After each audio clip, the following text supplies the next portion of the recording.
Hello, fight fans. Welcome back to All Access MMA. Today's guest is a 12-fight UFC veteran fighting out of Glendale, Arizona. We have Cortney Casey. Thank you for your time, Cortney. Yeah, no problem. Thank you for having me on. How's it going? It's going good. Just kind of chilling at the mall right now. Jakar wanted to go and look at some shoes, so I joined along. Sounds good. Sounds good. How's training going then? I guess, did you start camp, now? Yeah, I think next week will be 6 weeks out. So I've been in camp for about 2 weeks, just trying to get, slowly get into everything, put the schedule together, figure out how my training's going to be going. And yeah, everything seems to be dialed in. I'm kind of excited and about next week just to kind of really go full camp mode. But yeah, other than that, things have been going good. That's good. Good to hear. What do you think of opponent Priscila Cachoeira then? I'm excited. She's definitely a banger. Her name's Zombie Girl for a reason. She goes in there and throws. So I definitely think this fight is going to be more fan pleasing than my last fight. And that's what I like. I like to put on good fights for the fans, and I definitely think she's the type of fighter that likes to do that as well. So I'm definitely planning on having another good performance. That's good. It's good to hear. So you obviously think that you match up well with her. Obviously, then you're going to be able to implement your game plan in a sense, obviously. Yeah, I wouldn't say she's a boring fighter by any means. She definitely tries to go in there and get the finish wherever that may be, and that's kind of the style that I like. That's kind of how I fight. So it's good to have two people in that are definitely trying to finish the fight than, someone that's just trying to get a W by playing the game right. It's mixed martial arts. It's a fighting sport. It should be someone trying to finish the other person, not someone trying to survive and get the win in my eyes. So I'm always trying to go out there and finish, and I definitely think she is as well. So I'm definitely excited for this fight. So going back into your last fight with that kind of comment, like obviously it didn't go as planned. Like what can you take away from that loss moving forward in a sense? The loss, it is what it is, they happen. This is going to be my third fight in 6 months. So, just the turnaround time and things like that. I don't know if that played a part. The game plan of Jillian is just, it's kind of not a fan of it. We didn't think she was going to be as stalling as she was. We thought she was going to play a little bit more because of her jiu-jitsu background and what she did with other fights. But she really just kind of stayed heavy and, did what she needed to do to get the win. And the finish at the end was, kind of just a mental lapse on my end. But, it happens. You move on, and I got another fight for the end of the year, so I'm excited about that. Exactly. You move forward, and it's like losses aren't even really losses if you take lessons away from it and just feel it and then move forward and understand it, so you don't have that same feeling again in a sense. Yeah, I've been in the sport a long time. I think this is going to be like my 13th fight in the UFC, 12th to 13th fight in the UFC. So, I've got a lot of losses on my records. I got a few wins on there, but I'm definitely growing as far as every time I do have those controversial losses and split decision losses and things like that. And then also, with this last one being the first time I've ever got finished in the UFC, you just chalk it up as another learning experience. And I'm happy to be able to continue to grow as a martial artist and be able to put on a show for our fans. So I'm excited. It's amazing when you actually can feel and see that growth. That's keeps you motivated as a fighter and as a person when you can see any kind of growth in life. So it's nice to hear that you can feel that growth as a fighter, because that's all you want and need to just move forward, right? Yeah, I try not to stress on things that I can't change. I've had a lot of ups and downs with the UFC. I had a lot of things not go my way, had a lot of weird issues that happen with the UFC and things like that, and I just continue to keep rolling with the punches and just look at the bright side. I'm healthy, my family's healthy, I love what I do, I get paid to do what I love, and I get to live this lifestyle and train martial arts, all day long, and I can't really complain too much about it. Definitely. That's amazing. You've had 2 fights this year with no fans. What was your experience fighting with no fans like then? I liked it. I really did enjoy it. It's different, but at the same time, I feel like it's a little bit more personal. You hear your coaches a lot better. You can hear their coaches. I feel like it's just more, for me, watching it as a fan as well. I like watching it without the fans because you don't get sidetracked by the booing and all that kind of stuff. You really get to focus on the art of it and really kind of see the game plans that people are trying to put together, because sometimes, you know, people kind of go away from their game plan just depending on how the crowd reacts. You know, some people pick up the pace when they rock someone instead of being more composed because the crowd's cheering, and some people move positions because the crowd is booing, although they're in a dominant position and things like that. So just to kind of see how fighters fight without the fans, I think is kind of cool. And for me as a martial artist, I kind of enjoy it a little bit more as well. I actually like it as well too, because it turns it into a chess match on the fly. Like you said, it's completely tactical, and when you can hear both corners, you literally have to adjust to what they're saying and to what your corner's saying, and then just kind of adapt. So it's like it just makes it more, I don't know what wording choice I want to say. It just kind of makes it more real in a sense, because like you said, like things can get away from it with fans. Like if someone's booing and stalling or whatever, like they'll move positions, etc. So it's nice to hear that angle coming from a fighter type deal. Yeah, and I also think it makes it a little bit harder for the judges too. You know, like there's been a couple of fights that you're just like, man, I don't know about that one, but you know, the judges don't have the crowd to go off of either. So it's really having them score cards to almost the truest ability than it is to having, you know, the fans swaying the judges in certain ways with oohs and ahs. You know, you definitely get, you know, those coaches that are trying to make up for that since they don't have the fans. So you have the coaches being like, oh, you heard him with that one in the you know, and the judges hear that and like, oh, okay, I'll take that into consideration. Maybe the punch didn't even land, but the coach says it, you know what I mean? So I think a lot goes into it, a lot more than normal without the fans. I was talking to Alicia Zapatelli yesterday. She's like an Invicta FC fighter, and she was talking about her fight and how the commentators were making sounds when she was getting hit, but she was like, I was blocking everything, but she's like, I felt like the judges felt like I was getting hurt. And she's like, I would like look over kind of just to like let them know, like just because I could feel them like thinking she was hurt type deal. Yeah, and same thing like with my fight, like I was getting frustrated because I could hear, you know, Bisbing and them kind of jibber jabbering. I'm like, dude, just shut up. Like, you have no, like, oh, she can just stand up from here. And it's like, I wish I could. Like, if it was that easy, I would probably stand up. Like, it's true. Bisbing's actually really loud when on the microphone. Extremely loud. He's extremely loud. So for you, then, how did you get into martial arts then? I mean, I always did it as a kid. It was always something that I really enjoyed doing. But I played soccer my entire life. Okay. And then after college, it just kind of came full circle, and I started doing jiu-jitsu. And then from there, I think it was like about 6 months total of training jiu-jitsu and like back into just kind of like light sparring and stuff. I took my first fight, and then after that was it. Nice. Did you have like a favorite fighter growing up type deal at all? I watched a lot of Mike Tyson for boxing and stuff. Oh, nice. As far as a martial artist, you know, I watched a lot of karate movies. So like Jean-Claude Van Damme was like a huge inspiration. Kickboxing and all that. Yeah, I also like Best of the Best is like one of my favorite movies. It's a karate movie. Yeah, I remember that too. So has Eric Roberts in it, which is kind of weird, but it was USA versus Korea, wasn't it? Type deal. Korea, yeah, yep. But yeah, Mike Tyson probably, and just old boxers and stuff like that. Cesar Chavez and things like, you know, those guys. So nice, that's cool. And what's your thoughts on Mike Tyson coming back this year for his exhibition fight against Roy Jones? Then? I mean, I'm excited.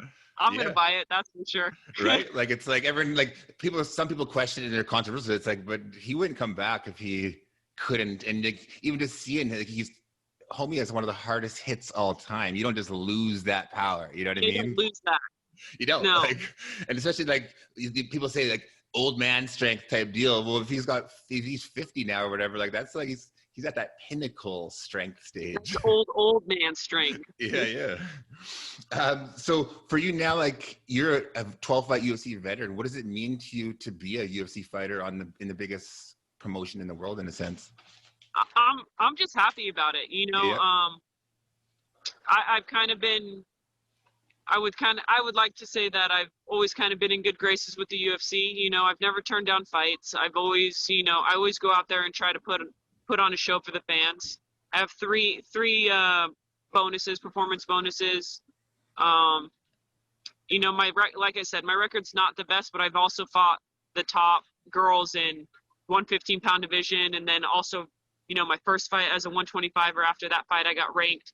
So, you know, I think I still have a lot more growing to do. I mean, if you look at my record as far as against the other girls, like I'm still have less fights than most of them.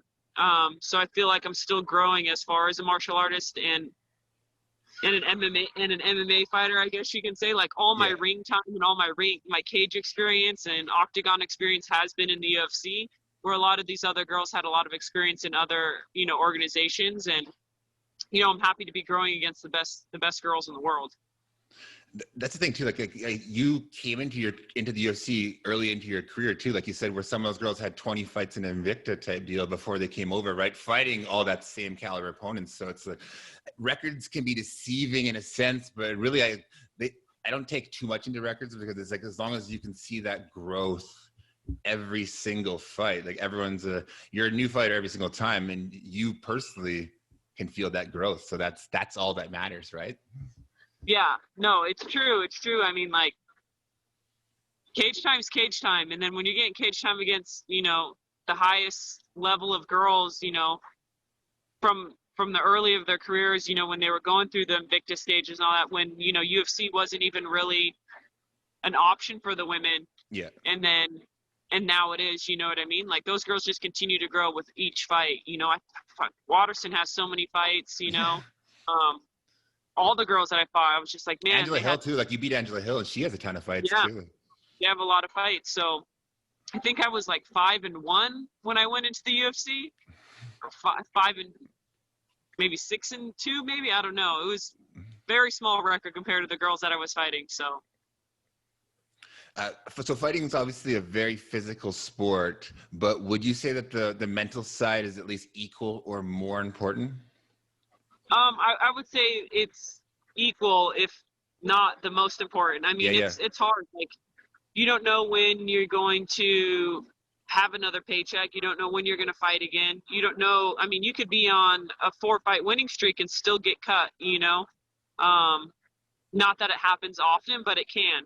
So, I mean, we have the joys of knowing, you know, we get like lump sum payments, but we got to make that work. You know, you got to be smart about it. You got to think about your family. You got to think about all the money and stuff that goes into having another camp. So you have to prepare for all that. And then not knowing if that fight's going to come. It could be 3 months, could be 6 months, could be 15 months. You don't know.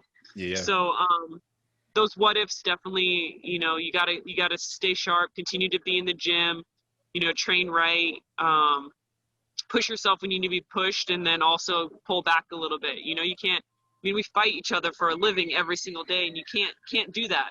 And there's no off season for us. You have to be ready all the time to get that phone call. So you have to make sure that, you know, you're staying in shape, but you're not also overdoing it as well.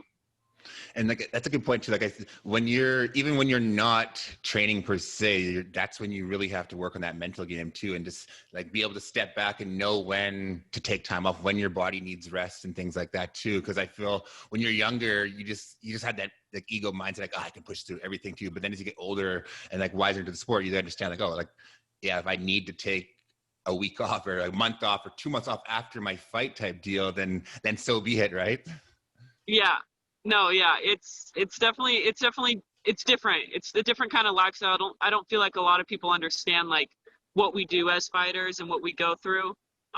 Like I said, we're not like normal sports where we have an on season and off season. So you definitely have to know your body's limits, and just kind of plan accordingly to something that you don't know is going to happen or not. And to what you just said there too, like it's an individual sport too. So things like if you get hurt in a fight on the fly, you have to push through it and just keep going. Whereas if you broke your hand in a basketball game, like you're going to get subbed out, they're going to replace you right there. And you know what I mean? Fighting, it's like you block a kick. And you're still going to make money. You're going to sit on the bench and make money. Yeah. That's actually you don't good. Make I never money even thought about that. Like, especially like, yeah, you break your arm and you just quit right there, then you're going to get the loss. It'll be like, oh, she's a bitch. It's like fucking. Yeah.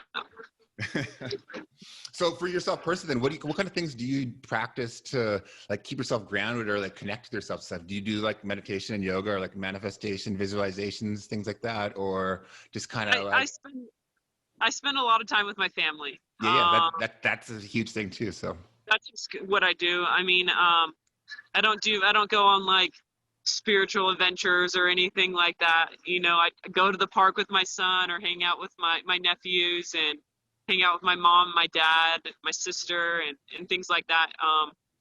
It just kind of makes you, keeps you grounded, I guess. Yeah, 100%.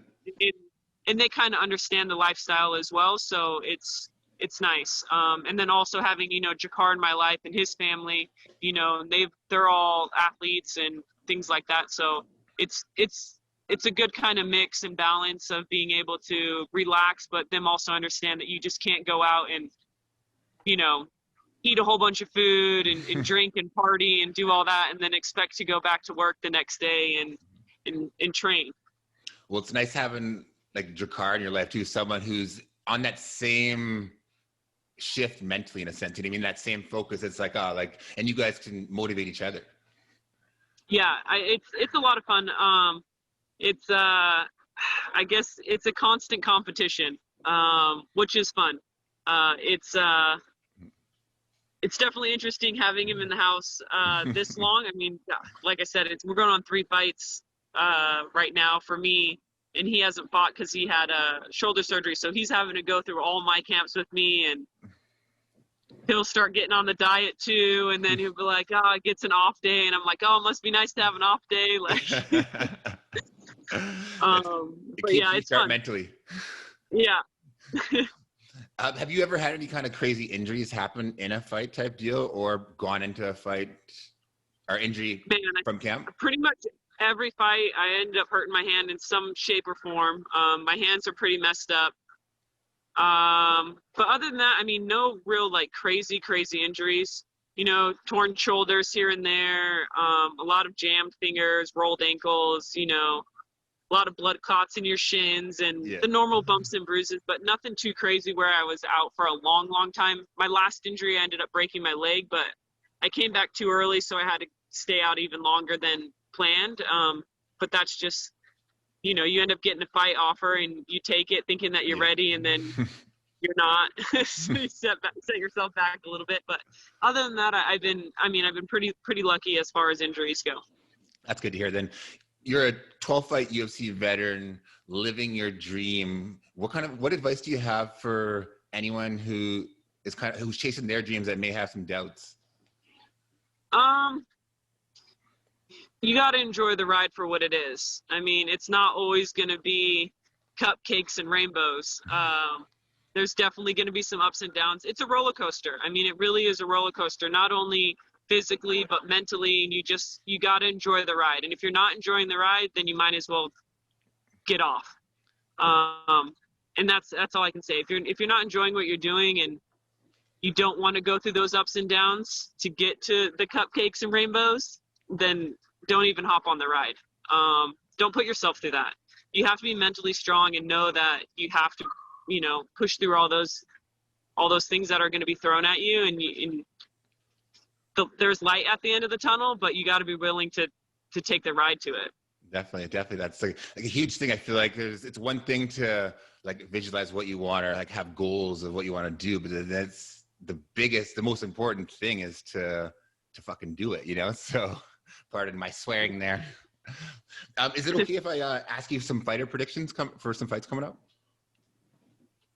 What was that? Is it okay if I ask you some fighter predictions for some fights coming up? Yeah. Israel Adesanya, Paulo Costa. Man, Paulo Costa's a big guy. He's a big guy. I'm gonna go with Izzy though. That's a crazy one. It's one fight that I'm like looking forward to so much because it goes like, is he going to be able to implement his game plan? Because he's a true martial artist, and you being a fan of like martial arts, he has that martial arts swagger to him, you know, and not getting hit and trying to be elusive and using his speed and I really do think he can point them. You know what I mean? Just use the points. Get in, get out, get in, get out, land his strikes and get out, and just outpoint them more than anything. And he's proved he could be in the wars too. So yeah. Colby Covington, Tyrone Woodley. I just saw that fight announcement. I'm happy that's happening. I'm going with Covington.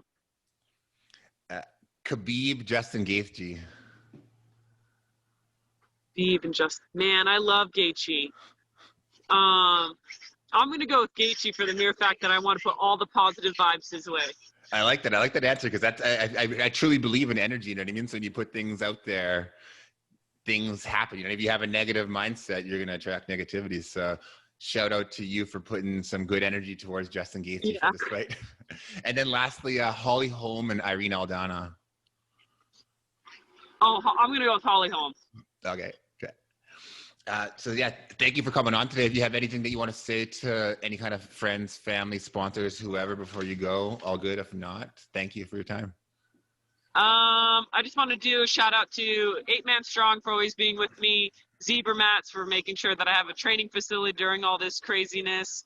Obviously Jakar, my family, and Active Health Scottsdale, Joe, he's been working with me a lot. And other than that, that's about it. All my friends and all my family and all my fans out there, you know, thank you for all the support. Well, thank you for your time, Courtney. We look forward to seeing you in the cage soon. Thanks again. Good luck. Thank you, man. Take care.